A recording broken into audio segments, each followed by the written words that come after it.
The test is in 4 parts. At the end of the test, you will be given 10 minutes to transfer your answers to the answer sheet. Now turn to Part 1.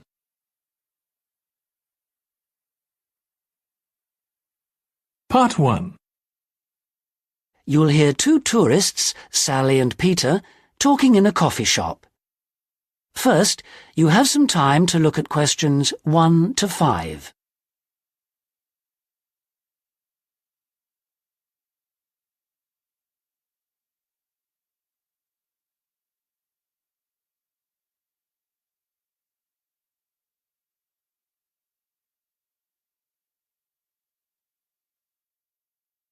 Listen carefully and answer questions 1 to 5. Oh, Peter, there you are. You've been ages. What kept you so long? I'm sorry I'm so late, Sally. Have you been waiting long? Oh, half an hour. But it doesn't matter. I've had a coffee and I've been reading this guidebook for tourists. Sit down. You look very hot and tired. What would you like to drink? I'd love a really chilled mineral water or something. Will you have another coffee? Yes, I will. The waitress will be back in a moment. Why were you so late? Did something happen? Yes. You know, I went to the bank to cash some traveler's checks. Well, the exchange rate was looking healthy, but when I went to the teller, they told me the computer system was temporarily down, so they couldn't do any transactions. They said the problem would be fixed in a few minutes, so I waited. And then I started talking to another guy in the bank, and I forgot the time. Really? Someone you met in the bank? Does he work there? No, he was a tourist from New York. His name's Henry, and he's been here for a week, but he's moving on to Germany tomorrow. He's an architect, and he's spending 4 weeks traveling around Europe. Just like us? Yeah, just like us. He told me the names of some places where we should eat. Great food and not too expensive, he said. Oh, and he also gave me this map of the bus system. He said he didn't need it anymore. Oh, that's useful. Pity he's moving on tomorrow. Here's the waitress. Let's order. Do you want anything to eat, or shall we just have a drink? Well, I'm hungry, and we've got a lot of sightseeing to do, so let's just have a snack and a drink. Sounds good to me. Before you hear the rest of the conversation, you have some time to look at questions 6 to 10.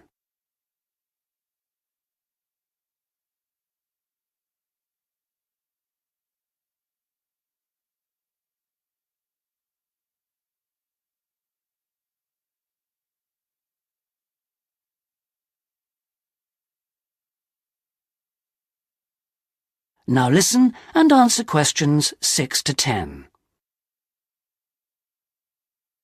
Well, let's decide what we'll see today. I guess the best place to start is the cathedral, and then the castle. What are the opening times for those two? Well, according to this guidebook, the cathedral is only open from 9:30 in the morning until midday. Oh, no, hang on. That's the Cathedral Museum. The cathedral itself is open morning and afternoon. The castle is just open from 1 to 5, so we can't go there until after lunch.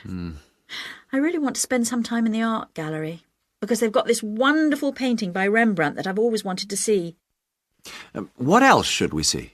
Well, the guidebook says the botanical gardens are worth spending some time in, and they're open all day from 8 to 6, so we can go there any time.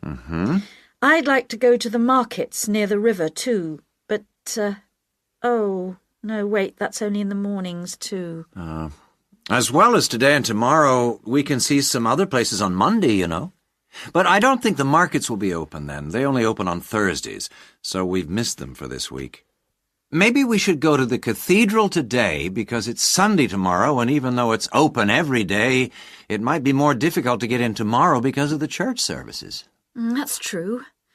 But the art gallery isn't open on Sundays at all, so we'll have to go there today. The castle's open every day except Mondays, so we're okay there. And the gardens, of course, only close at night. Are all these places free, or do we have to pay to go in? What does the guidebook say? I think there's a charge for all of them, except the botanical gardens. Oh, and the markets. Of course, you don't pay to go in. Okay. Well, it looks like our plan is this. We'll go to see the painting you like first, the Rembrandt, then have lunch and go on to the castle after that, and then the cathedral. OK. It says here that the roof of the cathedral is really beautiful. Is that right? What I really want to do at the cathedral is climb the tower. The view is supposed to be spectacular. OK, well, that'll be more than enough for today. Then tomorrow, let's go to the botanical gardens and have a picnic. I want to sit by the river and watch the swans. This city's famous for them. That is the end of part 1. You now have 1 minute to check your answers to part 1.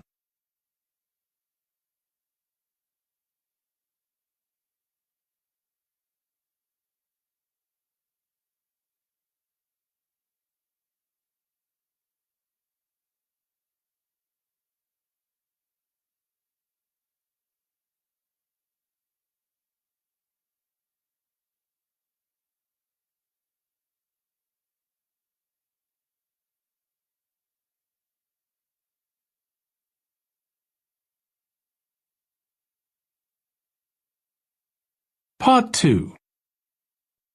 You'll hear part of a talk given by an international student counsellor speaking to a group of overseas students during their orientation week.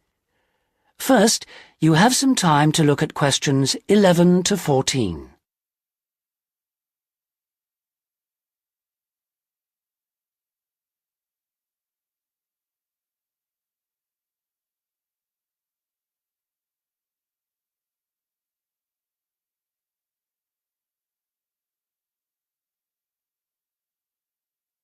Now listen carefully and answer questions 11 to 14. So the counseling services we offer deal with any problems arising from your studies or in your life outside the university. Let's take academic counseling. If you're confused about subjects or how to combine them in your degree, then we can advise you and discuss the career you are aiming for so that you can see it all in context. We can also chase up your tutor if you're not getting proper feedback on how you are getting on in your subject. Besides help with academic problems, you may also need personal counseling. If you think you're already under stress, well, just wait till classes begin next week. You'll have to start adjusting to teaching and learning methods that may be unfamiliar to you, as well as the mounting pressure as the deadline for that first assignment creeps up on you.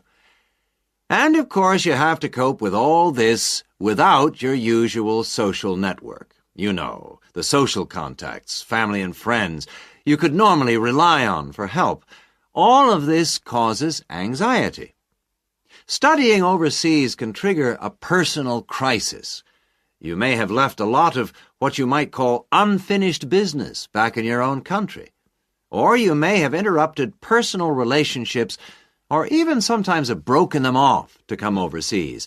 And so the student often feels lonely, unhappy, unmotivated, and unable to concentrate on studying. Or there may be other things bothering you. Our resident chaplain can offer you spiritual guidance if that's what you want, or we can put you in touch with community groups that can provide you with social contacts and friendship. Before you hear the rest of the talk, you have some time to look at questions 15 to 20.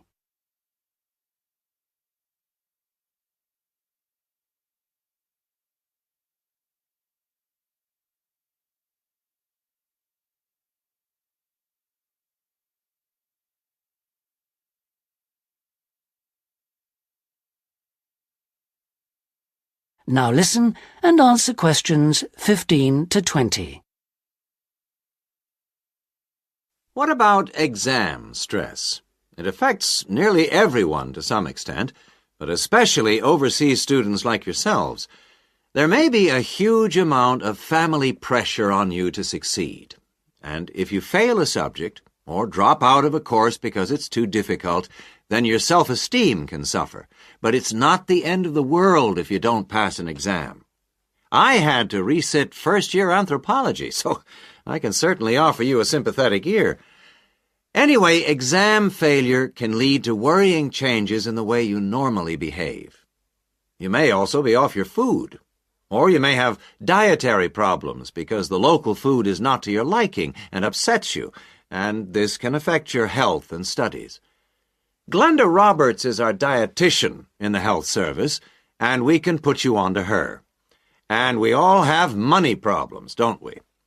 But remember, full-time students can get a low-interest loan of up to $600 to buy books and for similar study-related expenses. That's right. And you can get double that amount if you can't afford an item of equipment you need for your course, a musical instrument, for example. And it doesn't stop there.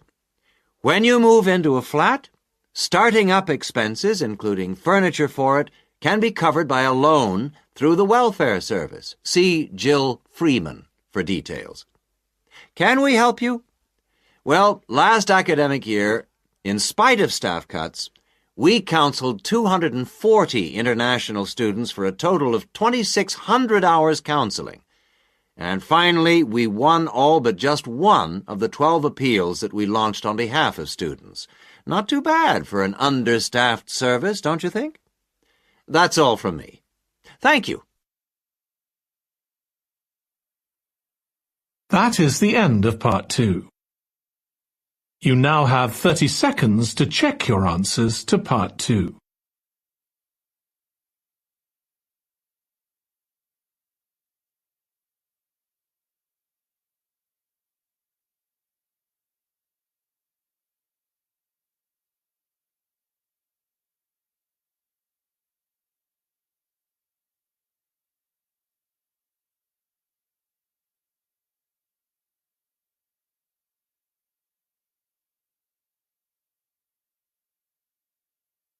Part 3.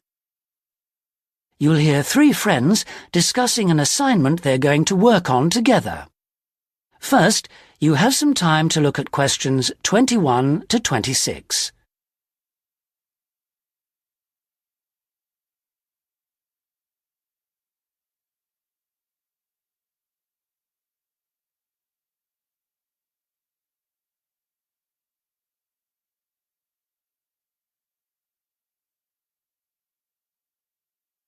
Now listen carefully and answer questions 21 to 26. Oh, there you are, good. Sorry I'm a bit late. There was a long queue. So, have you worked out how to deal with this assignment then? Not yet. We've only been here a couple of minutes ourselves. Can you just remind me what the task is exactly? Well, there are three parts to it. First, we've got to write an essay about ways of collecting data. Then... What's the title of the essay exactly? I've got it here. Assess the 2 main methods of collecting data in social science research. And how much do we need to write? 1,500 words. That's for the essay. Then for the second part of the assignment, we have to choose one method of data collection and carry out a small-scale study, making appropriate use of the method chosen to gather data from at least 5 subjects. And then we have to write a report on the study? That's right, of 3,000 to 4,000 words. Did you get as far as discussing which form of data collection we should go for? Questionnaire or interview, isn't it? Yeah, I think we should use a questionnaire. It'll be so much less time-consuming than organising interviews, I reckon. Once we've agreed on the wording of it, we only have to send it out and wait for the responses. Yes, I think it probably would be quicker. But what did that article he gave us last week say about the quality of data from questionnaires? I'm pretty sure it recommended questionnaires as a source of highly reliable data. As long as you design the questionnaire properly in the first place, the data will be fine. No, I'm sure it talked about drawbacks as well, didn't it? Something about the response rate and the problems you get if it's too low? Yeah, but we only need data from 5 subjects anyway. Oh, I suppose so. Another drawback I remember it mentioned was that questionnaire data tends not to reveal anything unexpected because it is limited to the questions fixed in advance by the researcher. Come on, Rosa, this is only a practice.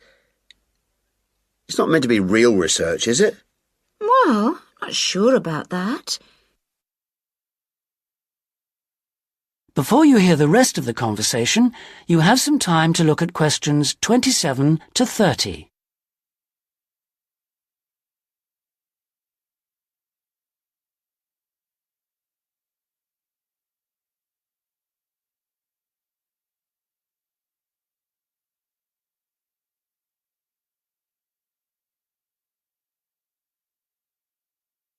Now listen and answer questions 27 to 30.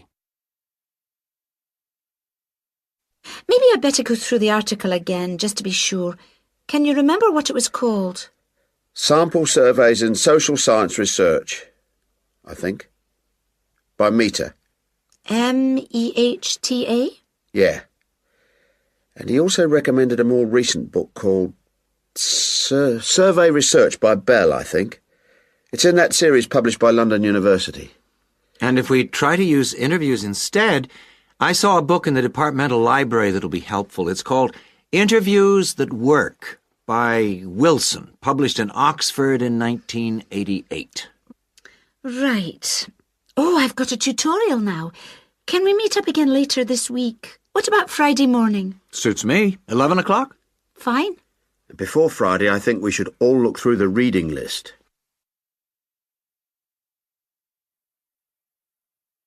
That is the end of part 3. You now have 30 seconds to check your answers to part 3.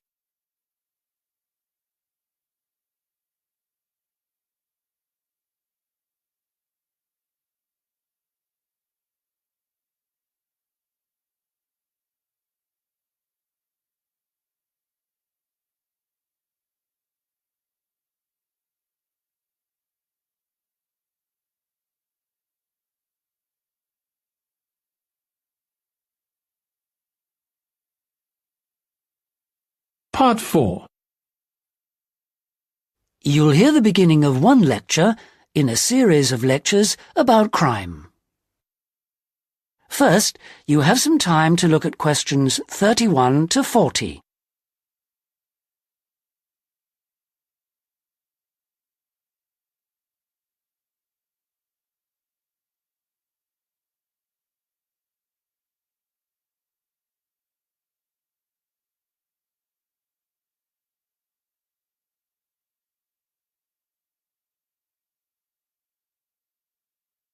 Now listen and answer questions 31 to 40. So far in these lectures, we've been looking at crimes like robbery and murder, both from a historical viewpoint and also in contemporary society. And we've seen that the preoccupation in Western society with crime and with lawlessness is part of a long and continuous tradition, rather than something which is new and unique to modern society. But over the past 70 years or so, there has been a massive increase in one type of crime, which is what's known as corporate crime. Corporate crime is crime which, as the name suggests, is connected with companies, with business organizations. It includes illegal acts of either individuals or a group within the company. But what is important is that these acts are normally in accordance with the goals of the company. They're for the good of the company rather than the individual. It's been defined as, quote, crime which is committed for the corporate organization, the company, not against it, unquote. So crimes like theft by employees, things like embezzlement or fraud against one's actual employer are excluded according to this definition. The employees may be involved, but they're acting in the first place for the company. They may not even realize they're committing a crime. Or they may realize, but they feel it's excusable because it's policy. Or because otherwise they may lose their jobs. So here really we're talking about the links between power and crime. Now this is one area that much less is generally known about than conventional or traditional crime. It has been relatively ignored by the mass media. For example, it tends to be underreported in comparison with conventional crime in news broadcasts, and in crime serials and films and so on. They very rarely deal with corporate crime. And it also tends to be ignored in academic circles. There's been far more research on conventional crime, and far more data is available. There are several reasons for this lack of interest in corporate crime compared with other types of crime. It's often very complex, whereas with conventional crime, it's usually possible to follow what's going on without specialist knowledge. As well as this, whereas conventional crime usually has a lot of human interest, corporate crime often has much less. The third reason, and possibly the most significant one, is that very often the victims are unaware. They think their misfortune is an accident, or that it's the fault of no one in particular. They're unaware that they've been victims of a crime. So when we look at the effects of corporate crime, we may find it's very difficult to assess the costs, but these costs can be very considerable in both their economic and social aspects.